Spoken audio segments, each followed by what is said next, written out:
السلام علیکم اسٹوڈنٹس، ہمارا آج کا ٹاپک ہے جدید فلاحی ریاست یا ماڈرن ویلفیئر اسٹیٹ۔ اسٹوڈنٹس، جب انسان کا سیاسی شعور پختہ ہونا شروع ہوا تو ایک سوال انسانی ذہن کے پردوں پر ابھر کر سامنے آیا کہ ریاست جیسا ادارہ کس حیثیت کا حامل ہے، اس کے مقاصد کیا ہیں اور اس کو شہری کس نگاہ سے دیکھیں اور محسوس کریں۔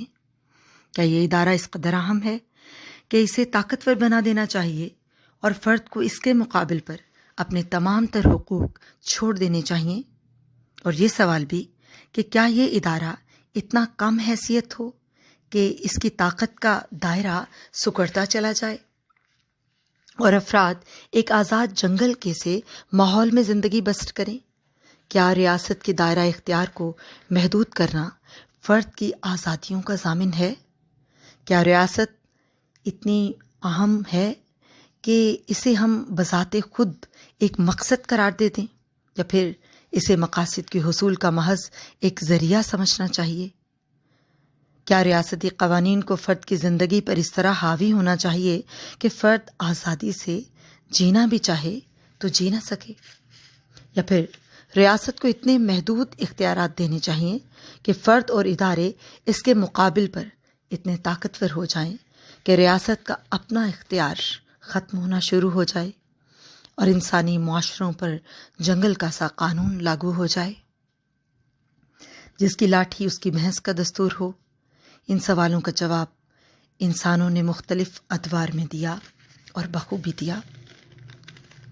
اسٹوڈنٹس، 17ویں صدی کے نصف تک یورپ میں مطلق العنان حکمران برسر اقتدار تھے اور عوام ان کے زیر سایہ زندگی گزارنے پر مجبور تھے۔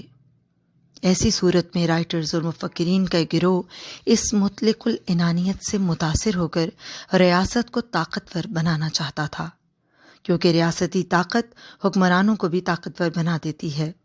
یہ مفکرین افلاطون کی طرح ریاست کو بذات خود ایک مقصد سمجھتے تھے۔ چنانچہ جرمن مفکر ہیگل اسی نظریے کا قائل تھا۔ جو لوگ ریاست کو طاقتور بنا دینا چاہتے تھے اور اس کو بذات خود ایک مقصد سمجھتے تھے، ان کے ایک مخصوص گروپ کو مثالیت پسند کہا جاتا ہے۔ یہ لوگ ریاست کو زمین پر خدا کی پیش قدمی قرار دیتے اور ریاست کو ایک ڈیوائن آئیڈیا یا خدائی ادارہ قرار دیتے تھے۔ اس نظریے کو بعض مفکرین نے ناپسند کیا۔ ان مفکرین کا خیال تھا کہ ریاست اگر طاقتور اور مطلق العنان ہو جائے گی تو اس کے نتیجے میں فرد کی انفرادیت ختم ہو جائے گی۔ اس نظریے کے ماننے والے انفرادیت پسند یا انڈیویجولسٹ کہلائے کہ لوگ ریاست کو مقاصد کے حصول کا ذریعہ سمجھتے ہیں اور فرد کی انفرادی آزادی کی حمایت کرتے ہیں۔ یہ لوگ مثالیت پسندوں کے برخلاف ریاست کو ایک ایسی برائی قرار دیتے ہیں جو بڑی برائیوں کے خاتمے کے لیے ضروری ہے۔ ان کا خیال تھا کہ فرد کو زیادہ سے زیادہ ریاست کے کنٹرول سے آزاد ہونا چاہیے اور ریاست کو فرد کے معاملات میں کم سے کم مداخلت کرنی چاہیے۔ اسٹوڈنٹس، در حقیقت مثالیت پسندی کے نظریات نے ریاستوں کی فرد پر گرفت کو مضبوط کر دیا۔ یہی وجہ ہے کہ ریاستوں کے حکمرانوں نے ریاست کی برتری کے نظریہ کی آڑ میں عوام پر عرصۂ حیات تنگ کر دیا اور ریاستی جبر نے عوام کی زندگی کو اجیرن کر دیا۔ مدتوں حکمران عوام پر ظلم کرتے رہے، مگر پھر 19ویں اور 20ویں صدی میں مثالیت پسندی کے رد عمل کے طور پر کئی تحریکیں چلیں۔ ریاست کے مقصد کو متعین کرنے کے لیے کئی اور نظریات سامنے آئے۔ انفرادیت پسند اور افادیت پسند ریاست کو مقاصد کے حصول کا ذریعہ قرار دیتے ہیں، مگر انفرادیت پسندوں کے اس نظریے میں ایک بنیادی خامی یہ تھی کہ اس نظریے کے تحت ریاستوں کے دائرہ کار کو محدود کر دیا گیا اور اس کے نتیجے میں سرمایہ دارانہ نظام کو فروغ ملا، کیونکہ ریاست کی فرد پر گرفت کم ہوئی اور سرمایہ دار امیر سے امیر تر اور غریب ریاست کے اندر ریاست کی کم مداخلت کی وجہ سے غریب سے غریب تر ہو گیا۔ یعنی ریاست کے پاس سرمایہ نہ رہا اور سرمایہ پرائیویٹ ہینڈز میں چلا گیا، جس نے امیروں اور غریبوں کے درمیان بہت زیادہ فرق پیدا کر دیا۔ ایک معروف شاعر ساحر لدھیانوی نے اس فرق کو اپنے شاعرانہ استعاروں میں کیا خوب بیان کیا ہے. کہتے ہیں کہ کس نے دنیا کو بھی دولت کی طرح بانٹا ہے، کس نے دنیا کو بھی دولت کی طرح بانٹا ہے، کس نے تقسیم کیے یہ اثاثے سارے، کس نے دیوار تفاوت کی اٹھائی لوگوں، کیوں سمندر کے کنارے ہیں پیاسے سارے.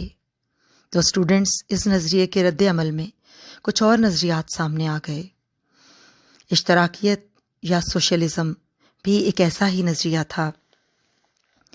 اشتراکیت پسندوں نے کہا کہ سرمایہ کو ریاست کی ملکیت میں ہونا چاہیے اور فرد کو انفرادی دولت اور جائیداد رکھنے کی اجازت نہیں دینی چاہیے. اس نظریے کے تحت ذرائع پیداوار مکمل طور پر ریاستی کنٹرول میں دے دیے گئے.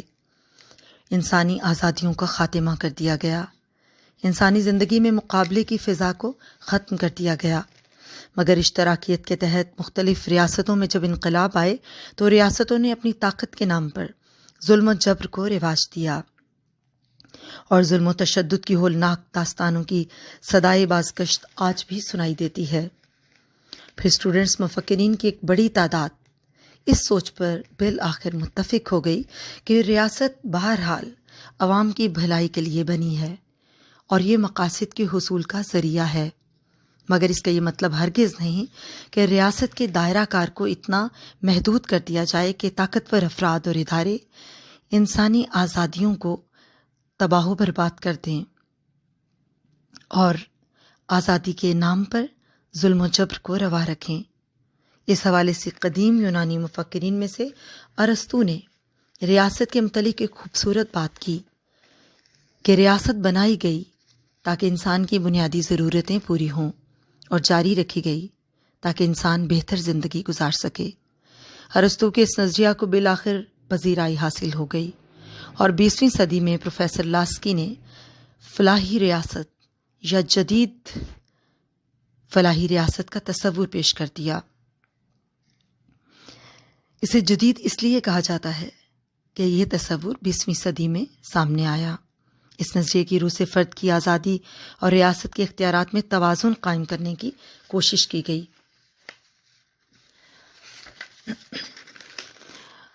چنانچہ فلاحی ریاست کا یہ تصور بہت واضح ہے.